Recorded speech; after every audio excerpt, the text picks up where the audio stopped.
বিএনপির ভারপ্রাপ্ত চেয়ারম্যান তারেক রহমানের নির্দেশে চট্টগ্রামে অসহায় পরিবারের মাঝে অটোরিকশা বিতরণ ও চিকিৎসা সহায়তা দেয়া হয়। গতকাল রাতে চট্টগ্রামের চান্দনাইশে আমরা বিএনপি পরিবারের পক্ষ থেকে এসব উপহার দেয়া হয়।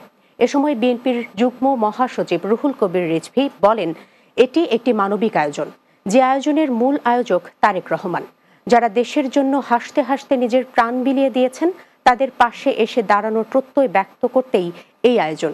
অনুষ্ঠানে বিএনপি দক্ষিণ জেলা নেতৃবৃন্দ উপস্থিত ছিলেন। চট্টগ্রাম হিজবুত তাওহিদের আয়োজনে তাওহিদ ভিত্তিক আধুনিক রাষ্ট্র ব্যবস্থা শীর্ষক গোল টেবিল বৈঠক অনুষ্ঠিত হয়েছে। বৃহস্পতিবার সকালে চট্টগ্রাম প্রেস ক্লাবের সুলতান আহমেদ হলে এর আয়োজন করা হয়। বৈঠকে মূল প্রতিপাদ্য উপস্থাপন করেন হিজবুত তাওহিদের শিক্ষা ও প্রশিক্ষণ বিষয়ক উপসম্পাদক রাকিব আল হাসান। তিনি সংগঠনের নেতা হুসাইন মোহাম্মদ সেলিমের রচিত তাওহিদ ভিত্তিক আধুনিক রাষ্ট্র ব্যবস্থা গ্রন্থের আলোকে বিভিন্ন বিষয় তুলে ধরেন।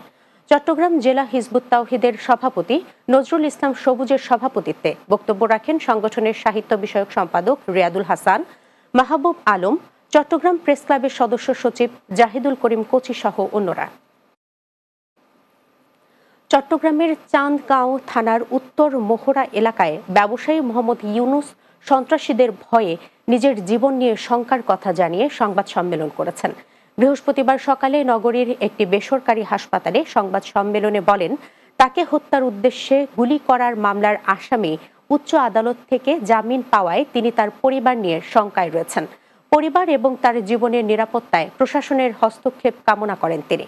এ সময় তার পরিবারের সদস্যরা উপস্থিত ছিলেন।